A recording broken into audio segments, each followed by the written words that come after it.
You guys remember those days when you're like walking into a GameStop, you're like, mom's like, Caleb, you could pick out one game. You could pick out one game, and then you just look at the wall full of 360 games. I bet at least 200 games. Pick out that one game, and then you rush home, and all you can think about on the drive home is, I can't wait to play this game. And playing it and loving the game as it came.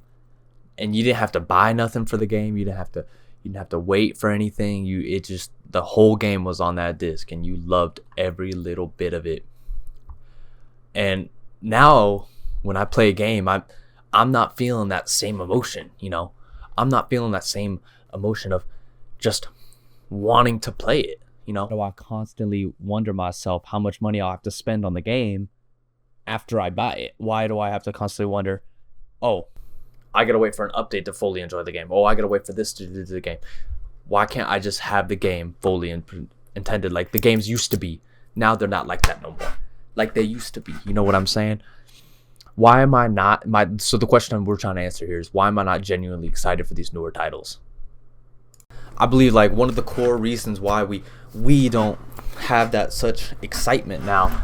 Everybody sat there looking through the PlayStation Store or the Steam Store, just scrolling for hours. Oh, this game looks fun. $50 though. So I mean, that's a lot of money. It doesn't look that fun. Am I gonna play it for a little bit, or am I gonna play it for a week and give it up? How fun is it? And we all end up just not buying any games and going and playing the same 4 or 5 games we play over all these years. I play the same 4 games, I feel like, for years. I played Destiny. Yes, I'm a nerd. Yes, I play Destiny. I play Left 4 Dead 2. I play Roblox, Minecraft. 4 games I just play forever and ever. I mean, honestly, and some of you guys probably see me playing Black Ops 3 in the background. I love Black Ops 3. I still think it's the best Call of Duty. I don't care. Black Ops 2 is not better than Black Ops 3. Argue with me on that. If you think it's better, leave a comment. I'm going to say you're wrong.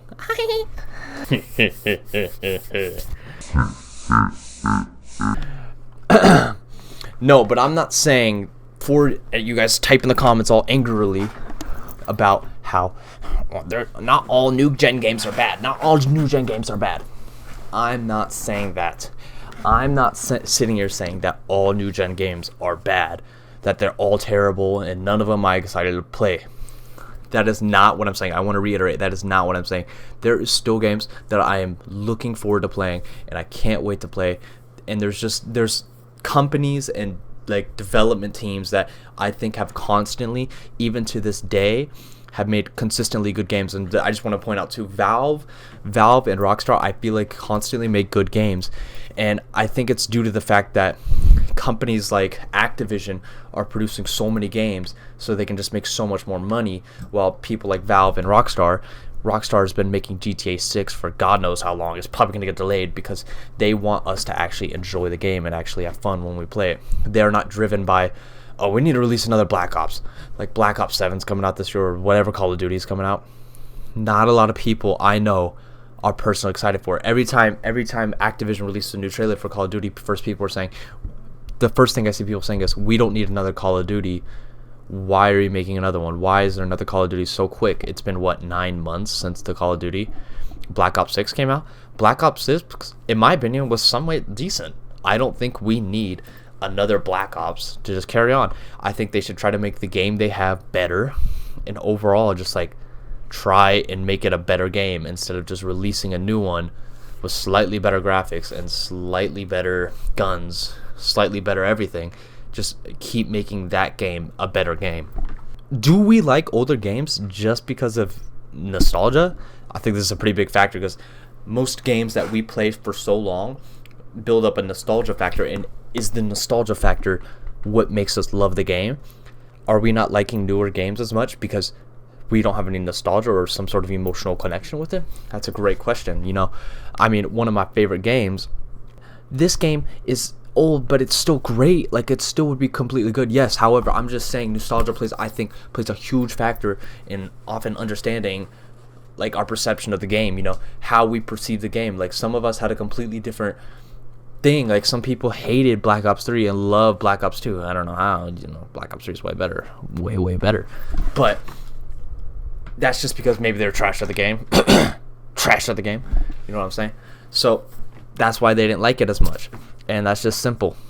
Not saying that they aren't inherently bad games that were released back then. Absolutely, there's inherently bad games released every year, pretty much all the time, and undoubtedly from the past as well.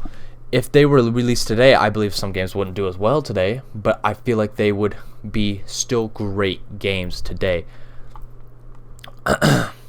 It also, that emotional connection you build up with that one game, like there's other games that you just have a like emotional connection to. One of them I have is Dark Souls 3. Dark Souls 3, I remember playing it and I actually want to beat this game. It was during COVID, so I had nothing else to do, so I was like, all right, let me try beating a Souls game for once. Souls games notoriously hard to beat, correct? And I remember I got all the way to the dancer. I didn't beat her in the beginning. I went through the game and then came back to her. I went to the dancer, right? And I remember I was stuck on her for a week. I probably died 1,000 times on her. I could not beat her to save the life of me. But when I finally beat her, I remember I was so mad that it took me so long to beat her that I ended up deleting my Dark Souls account. I was so mad that I couldn't beat it that I ended up deleting my account. Worst mistake of my life, by the way. Why would I do that? No clue. Horrible.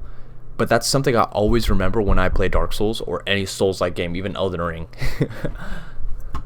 But beyond nostalgia, let's talk about the very game itself, like the soul behind the game, the storytelling, the characters, the designs of them, that overarching thing that makes the game a game. Nowadays, I personally, and if you have a game that or a story that has a great story and is not a remastered one, please let me know. But I just feel like the characters and the story are just not as well thought out as they used to be. One of my favorite story games of all time is BioShock. BioShock has an amazing story, well thought out, great plot, great area set, an amazing story, well thought out, great plot, great area setting. The setting is 10 out of 10 in my opinion. I still play it today. I played the remastered one and just look around the map, and it's just beautiful. It's still beautiful to this day, 2025. It is still amazing to me. And I just feel like there's a noticeable absence of deep character development and emotional depth. I think a game like, I'm gonna use Call of Duty. Call of Duty does not, like, now just playing the story, it's like they reuse the same old characters. I get it, it's continued off the other one, but they use the same old characters to bring you into the story, but they don't really build on other people. They don't develop other people. They just keep the same 4 people. I think a game that did this back then that they use now, Call of Duty Ghost. They introduced the introduction of Ghost is the coolest thing ever, but they keep using him, so they're like, oh, Ghost is in the story, it's going to be a good story. And it's not. They focus so much on him, they forget about the other characters, and it's just like, you don't build other character depth and a great story by just focusing on this one person doing everything. They're like, oh, Ghost is coming with us, we're good. Okay, what about the 50 other teammates that died, like, can we talk about them? No, because they're dead. And especially personally, I feel like particularly the new Call of Duty titles, again, feature characters that are devoid of personality, existing only to help you clear the missions. Like, only, like, like when you load in, you got like 50 teammates, and you're like, all they do is barely shoot. Like, it takes 10 of them to kill one guy, and you're just sitting there like, and 2 of them. 2 of them. One of them's yourself. And I want to reiterate, this is not all games. Not all modern games have this. A lot of them are really good, but I feel like a good majority that shouldn't be there, especially in these bigger titles, are devoid of their personality and story. Now let's get to the worst one by far. This one irritates me like no other game should. If a game has this, that's automatically the biggest red flag I've ever seen in my life. The cash grab games. Oh my gosh, it boils my blood when a game is just almost the entire game is locked behind a paywall, And I do get it. One of my personally favorite games, I mentioned a bunch, I don't care. Destiny 2 is a free-to-play game, but a lot of the campaigns are locked behind a story, behind a paywall. Totally understandable, because they made it free to play, so the stories also have to be, you have to pay. Because again, I see it from a business standpoint, they have to make money. They have to make money somehow, so they're gonna lock you behind a paywall. I'm talking about those games where you have to buy to do anything. EA. EA. My bad. Got a little bit of cold. But it is so infuriating to me that you can't play the game or borderline enjoy the game without just swiping your dad's credit card over and over again. And you have to buy every expansion, every gun, everything until eventually your card's maxed out, and then you still can't even play the game to its fullest capabilities. That is not a game to me, bro. That is, again, a cash grab, especially on Roblox. I know Roblox is a kid's game, but there's so many games where it's like $25 for just 2 times luck. Those gotcha games, literally gotcha. I got your money. I got your money, buddy. Like, you're not getting your money back. I'm sorry, you're not getting your money back. Lastly, I want to talk about my biggest personal factor and important aspect for a video game. If I'm playing a video game, this is the number one thing I'm looking for. And some of you guys disagree with this one, but it's replayability. If I can play a game over and over and over and over and over again, no matter what time, if I'm in a mood, if I'm not in the mood, I can play it and still enjoy and have the fun of playing it maybe for the first time. That's a great game. And of course, we got to talk about the undisputed champion of this, Minecraft. Minecraft, I think, did it perfectly. Again, I think this is a little biased. Sandboxes are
perfectly, and this may be a little biased because it's my favorite superhero, the Spider-Man series. Spider-Man 1, the first Spider-Man that came out for the PS4, Miles Morales, and then Spider-Man 2 are fantastic examples of this. I would play for hours just swinging around the city, and the fact that I can swing around the city, right, as the GOAT Spider-Man. I love him. But there's still a bunch of side missions. There's a bunch of Easter eggs, you know. Criminals, like, no matter what, there's just criminals going around. You can always stop. Random events. And you can learn the mechanics of swinging. Like, there's tricks you can do. Everything. It just makes it so much fun. It's so much more replayable to play in the future. That's what I love. That's what I love to see about a modern game. As if I constantly gravitate towards older games rather than the newer games today. Because I feel like graphics are great, but they're not going to pull me to the game as much as the story or the character. Thank you guys so much for watching, and if you made it this far in the video, please feel free to subscribe, man. It helps me out a lot. It just keeps making me keep going with these videos, you know. If you disagree with anything I've said, I don't care. I'm joking. I would love to actually hear what you say about in the comments. Again, if you know, I'll try to respond. Not that I get a lot anyways. Lol. Generally, just want to hear what you guys think. Anyways, I'll catch you guys in the next video.